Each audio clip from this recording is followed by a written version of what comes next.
Hola gente, pues hace un tiempo no tan lejano nos dejó el gran Hugo Blanco, este líder campesino de la década de los 60 que fue prácticamente el que le dio el puntillazo final a este execrable y parasitario sistema que eran las haciendas, con estos personajes que eran también los hacendados y los gamonales, una especie de señores feudales en pleno siglo XX.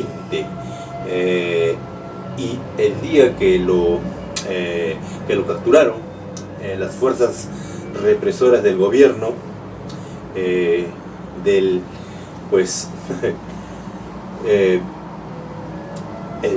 lo llevaron a juicio en la ciudad de Tacna, y sabiendo que la pena máxima era la pena de muerte por insurrección, el hombre, ya viéndose condenado a esa pena capital,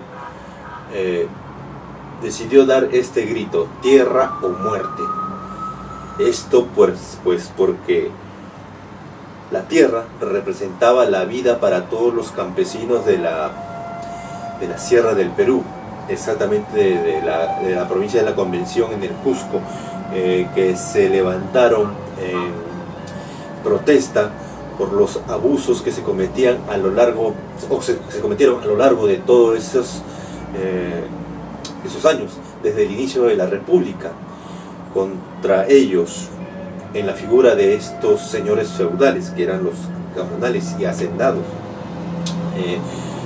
Hablar de este sistema es extenderme, tendría que ser otro video, pero bueno, para recortártelo, ese sistema prácticamente fue el heredero del encomendero, de los encomendajes, encomiendas de la época del virreinato, esas encomiendas que eran designadas a un señor notable, y encomiendas que eran del tamaño de muchas veces de un distrito o de una provincia entera, eran dadas por el gobierno virreinal a este señor notable, y con todos lo que incluía adentro de ellos, llámese los campesinos.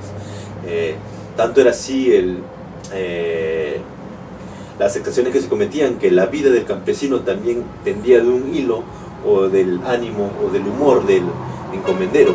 Y con la llegada de la República, los tiempos cambiaron, pero el sistema no.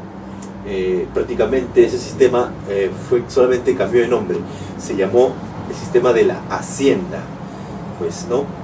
Y pues la República nunca fue una república, prácticamente estuvieron esas divisiones sociales, ¿no?, que hasta el día de hoy tal vez arrastramos como un tumor, como un cáncer. Y sin embargo, pues en la década del 60 ya todos estos perjuicios en contra de la mayoría del pueblo, campesinos, pues llegaron a un culmen que hizo que muchos pueblos a lo largo y ancho del Perú se rebelaran. Y no es que antes nunca se rebelaron, hubo muchas rebeliones.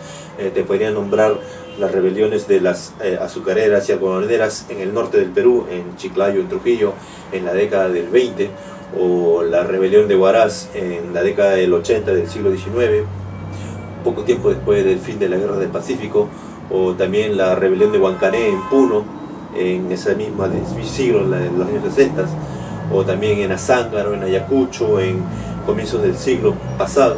Muchas rebeliones hubo a lo largo y ancho de todo el Perú.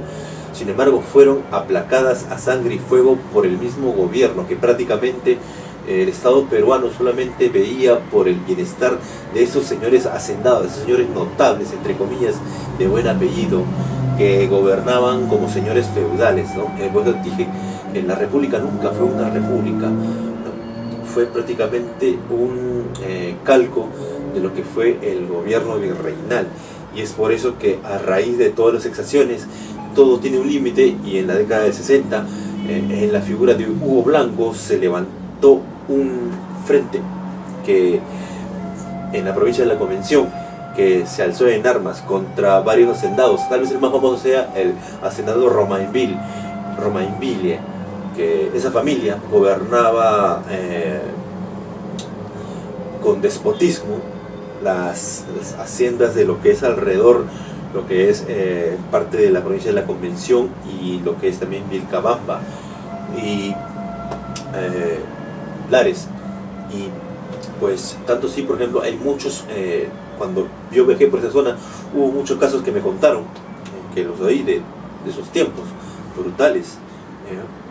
Por ejemplo, de que este señor tenía un cepo particular donde él mismo se encargaba de azotar a los campesinos que no los saludaban, o también a una vez también que a un propio de la Guardia Civil, que tampoco no lo saludó, le metió un cachetadón y luego, como este le miró mal, también lo azotó delante de sus hijos, ¿no? Siendo de la policía, ¿no?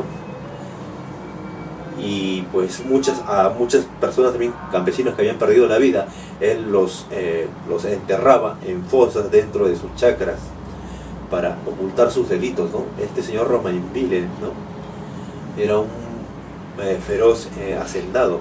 Sin embargo, cuando el pueblo se levantó, ¡fum!, salta para atrás. No hubo quien lo contenga al pueblo, pues este señor y muchos comunales se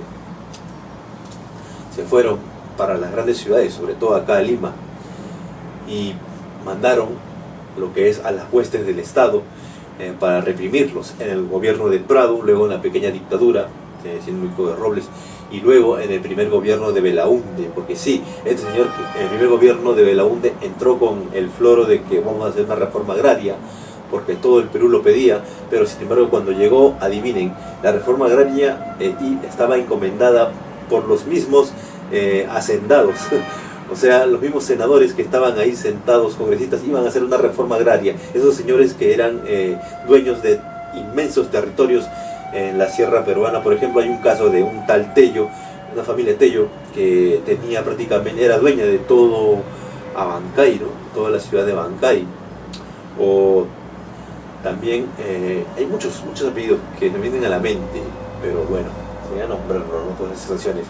El punto es que acá en este libro, La Tierra Muerte, de Hugo Blanco, pues él nos relata lo que es paso a paso todo lo que fue la rebelión, que en un principio se cobró vidas de uno y otro bando, sobre todo la policía y también gabonales, porque hubo en ciertos casos, por ejemplo en Ayacucho, en que el mismo pueblo hizo justicia por sus propias manos a una familia que se llamaba, si no me equivoco, Carrillo, y a otra familia Añaños, que eran gamonales.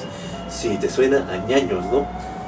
Pues esta de Ayacucho pues cometía muchas exacciones, el pueblo se levantó en armas y pues los ejecutó a toda la familia, ¿no? A uno que otro que se escapó, pero pues fueron casos dramáticos que prácticamente, si en el Estado cuando mandó a las fuerzas represivas, al ejército y a la policía, en un momento se vieron, como dicen siempre, disparar contra el pueblo, pero sin embargo cuando vieron que el pueblo también estaba armado, lo pensaron dos veces y en un principio recularon y solamente la persecución se llevó a cabo a los dirigentes, en este caso la figura de Hugo Blanco y varios de sus compañeros de lucha.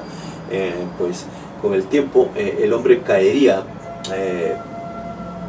preso y de milagro no sería ejecutado, tanto por la misma presión internacional, porque la lucha era justa, valga la redundancia, y el señor pues tuvo el apoyo de figuras en el extranjero y tan importantes como el mismo Jean-Paul Sartre, el premio Nobel de literatura francés y filósofo francés, pues que abogaron porque se le exonerara de esa pena. Sin embargo, el hombre cumplió prisión en la isla del Frontón y luego, poco tiempo después, sería liberado por el gobierno revolucionario, entre comillas, de Velasco Alvarado. Pero aún así, el señor siempre seguía con esas ideas combativas. Por ejemplo, en este libro nos relata lo que fue también las divergencias o diferencias con el gobierno del Velasco, en que prácticamente decía que Velasco también era un pro burgués, esto por la misma actitud del gobierno de pagarles a los mismos señores hacendados que habían usurpado muchas veces de forma delictiva muchos de esos terrenos, ¿no? Con bonos del Estado, que hasta el día de hoy se siguen pagando increíblemente, ¿no? O sea, al ladrón encima que te roba la tierra a todo un pueblo, encima hay que pagarlos, es algo inaudito, pero se sucedió. E inclusive algunos todavía que se quejan todavía, ¿no?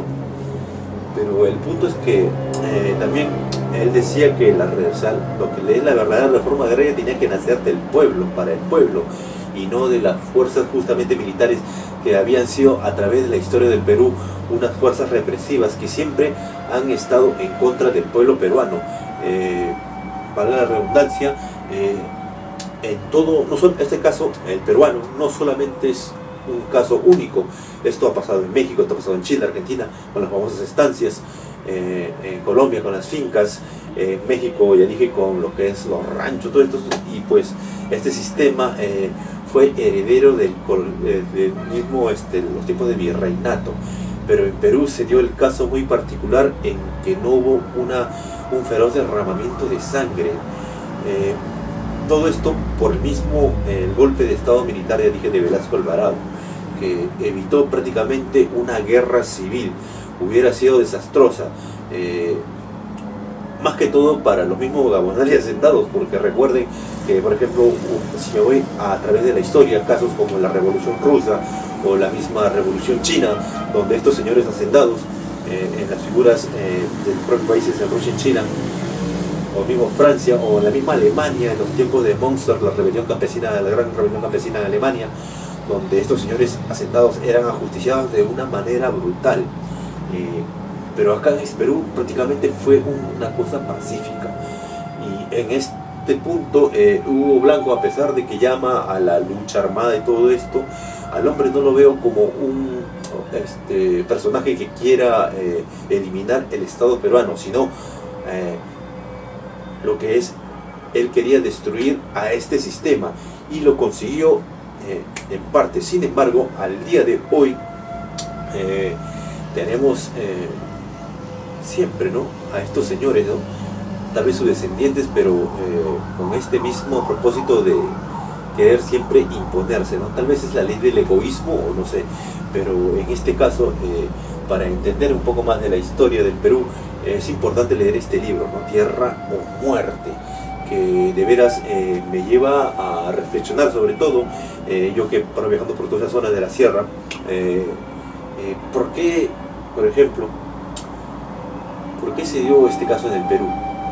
¿Y por qué tanto tiempo, ¿no? Un sistema tan oprobioso para todo el pueblo, ¿no? Y sobre todo, ¿por qué hasta ahora seguimos con esa tara, ¿no?, de seguir así en este tercermundismo, ¿no? Tal vez sean aún las diferencias que, no sé, que tenemos, pero bueno, hay que, por eso, para comprender esto, hay que estudiar un poco más de nuestra historia.